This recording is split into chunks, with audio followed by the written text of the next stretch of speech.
সবাইকে শুভ সন্ধ্যা। তো আজকের আলোচনার বিষয় হলো জলচক্রের অংশ হিসাবে নদীর ভূমিকা ও নদী সম্পর্কিত বিভিন্ন পরিভাষা যে প্রচলিত আছে বা প্রচলন আছে তা নিয়ে আলোচনা করা। তো প্রথমে আমরা নদী কি সে বিষয়ে আমরা জেনে নেব। তাহলে নদী বা রিভার, ইংলিশে বলা হয় রিভার, কি বা কাকে বলে।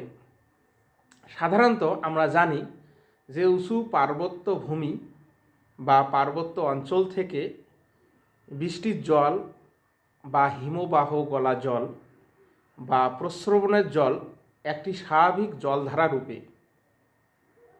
একটা নির্দিষ্ট খাতের মধ্য দিয়ে পৃথিবীর মধ্যাকর্ষণ শক্তির টানে ভূমির ঢাল অনুসারে যখন নিচের দিকে নেমে আসে কোনো জলাশয় বা সমুদ্রতে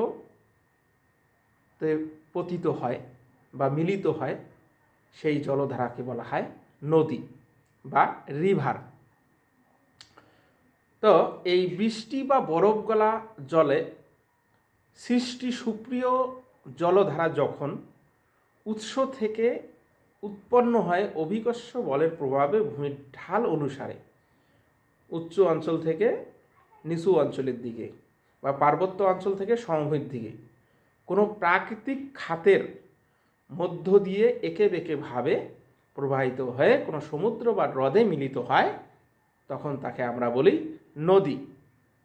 এখানে নদী সম্পর্কে ভূবিজ্ঞানী মরিস হাওয়া বলেছেন, বা তার মতে, অ্যাকর্ডিং টু মরিস হাওয়ার মতে, যে খাতের মধ্য দিয়ে প্রবাহিত জলধারাকে, সেটা ছোট হতে পারে বড় হতে পারে, যে জলধারা একটা খাত বা নিম্ন অঞ্চলের মধ্য দিয়ে যে জলধারা প্রবাহিত হয় তাকে বলা হয় নদী।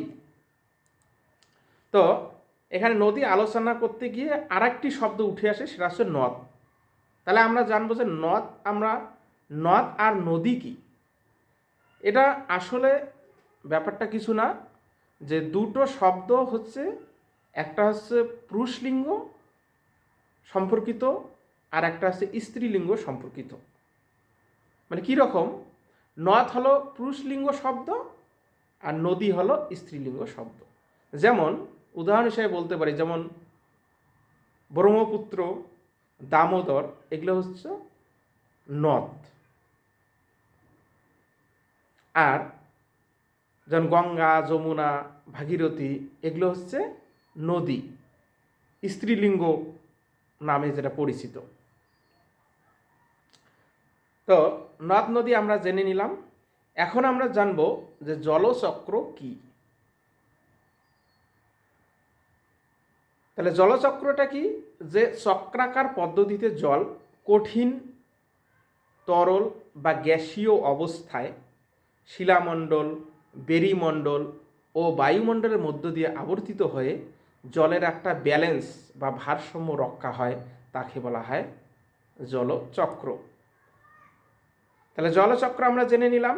জলচক্রটা কি, এই তিনটা মাধ্যমে যখন ধারাবাহিকভাবে কি হয়, পরিবর্তন হয়। কি কি মাধ্যম, কঠিন, তরল ও গ্যাসীয় মাধ্যম, এই তিনটা কি হয়, চক্রাকারে আবর্তিত হয়ে আসছে, এটাই হচ্ছে জলচক্র। তো জলচক্রের অংশ হিসাবে আমরা এবার জেনে নেব নদী। জলচক্রের ভূমিকায় নদী কি কি ভূমিকা পালন করে নদী। তো পৃথিবী ও বায়ুমণ্ডলে যে জল রয়েছে আমরা জানি তার চারটি আধারে বা চারটি কন্ডিশনে বা চারটি অবস্থায় আছে। কি কি অবস্থা, একটা যেমন মহাসাগর, পৃথিবীর যে এই যে বড় বড় মহাসাগর পাঁচটা আছে, এই পাঁচটার মধ্যে জল যদি হিসাব করে দেখা যায়, ক্যালকুলেশন করে, তাহলে প্রায় পৃথিবীর 96% জল এই মহাসাগরের মধ্যে অবস্থান করে আছে। আমরা জানি যে পৃথিবীর 3 ভাগের মধ্যে 2 ভাগেই জল, 1 ভাগ স্থলভাগ। তো তাহলে কত পার্সেন্ট, 96%। আর বরফের আচ্ছাদন, বিশেষ করে হিমবাহ অঞ্চলে বা উচ্চ পার্বত্য অঞ্চলে যেখানে কঠিন অবস্থায় আছে জল, বরফের আকারে, তার পরিমাণটা হচ্ছে অনলি 2%। আর একটা হচ্ছে স্থলভাগের যে নদী হ্রদ বা ভূগর্ভস্থ যে জল বা গ্রাউন্ড ওয়াটার যেটাকে আমরা বলি, তার পরিমাণ কত? 1.6%, যেটা আমরা পানীয় জল বা ড্রিঙ্কিং ওয়াটার হিসেবে ব্যবহার করি। এবং বায়ুমণ্ডলের মধ্যে অবস্থিত, আমাদের এই বায়ুমণ্ডলের মধ্যে অবস্থিত জল ও বরফ এর মধ্যে বিভিন্ন ফর্মে আছে, যার পরিমাণ 0.03%। তো বাষ্পীভবন, ঘনীভবন ও বর্ষণের মাধ্যমে জল এক আধার থেকে অন্য আধারে অবিরাম চক্রাকারে আবর্তিত হয়ে চলেছে।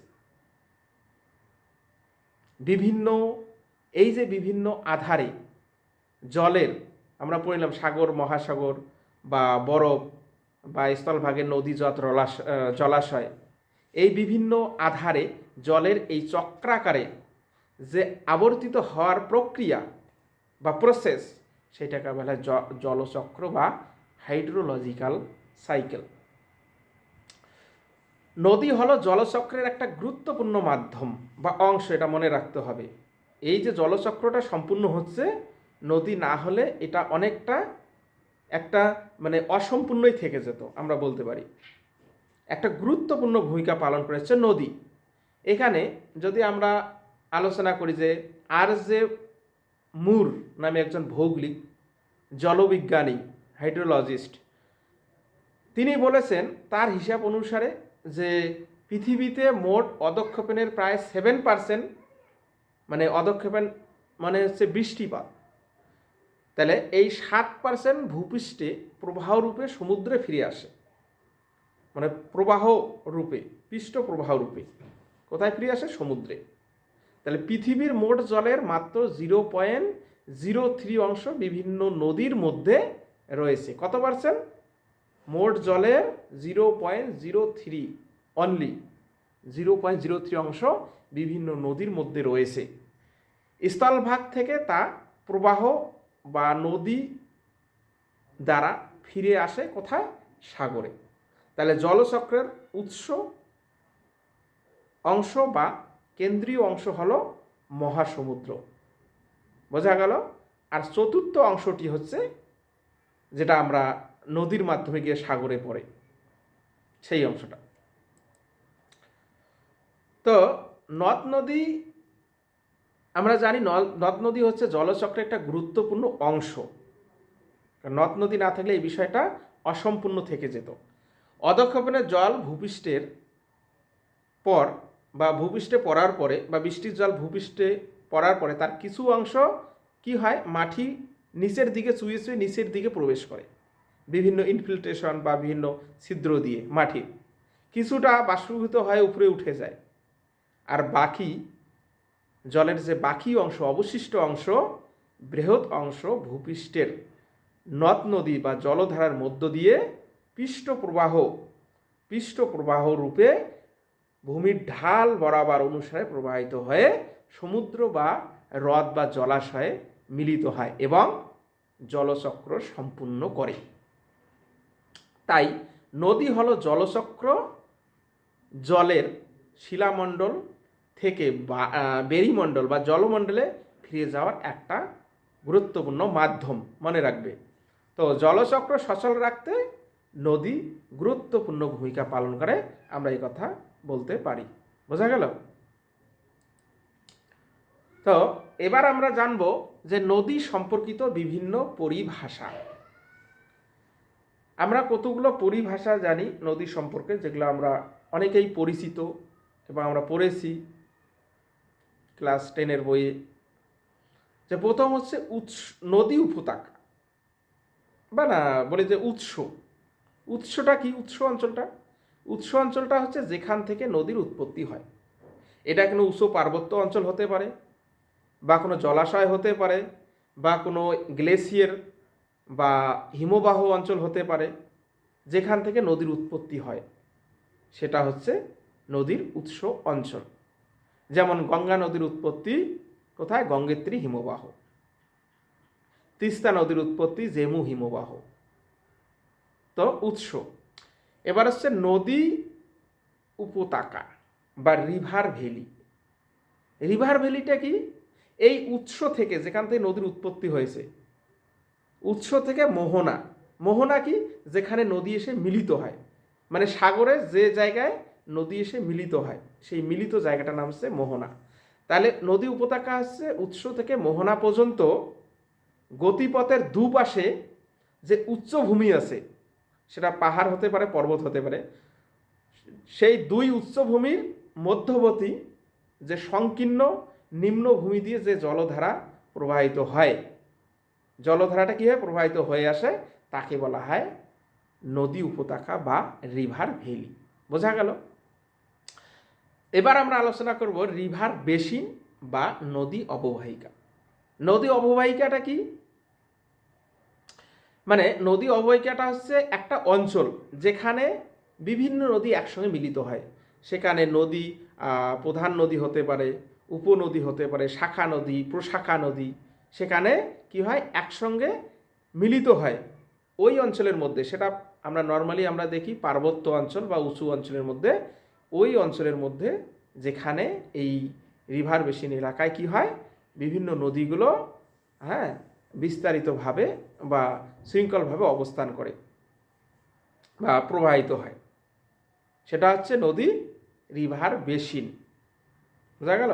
যেমন আমাজন অববাহিকা, ভারতের গঙ্গা অববাহিকা, ব্রহ্মপুত্র অববাহিকা, এগুলো হচ্ছে নদী অববাহিকা। এবার হচ্ছে ধারণ অববাহিকা কি? Catchment basin. ক্যাচমেন্ট বেসিনটা কি? উচ্চভূমি বা পার্বত্য ভূমিতে, উচ্চভূমি বা পার্বত্য ভূমিতে উৎস অঞ্চলে অসংখ্য কি হয়, উপনদী সহ প্রধান নদী অববাহিকাকে ধারণ অববাহিকা বলে। মানে এটাও ওই উচ্চ অঞ্চলের মধ্যেই বা পার্বত্য অঞ্চলের মধ্যেই সীমাবদ্ধ, যার মধ্যে বিভিন্ন উপনদী, নদী, শাখা নদী অবস্থান করবে। তাই নদীর উৎস অঞ্চলে নদী অববাহিকায় জল সংগ্রহের ক্ষেত্র হলো তার ধারণ অববাহিকা। বোঝা গেল ব্যাপারটা? তাহলে আমরা ধারণ অববাহিকা বুঝলাম। এবারে হচ্ছে জল বিভাজিকা বা ওয়াটার ডিভাইড।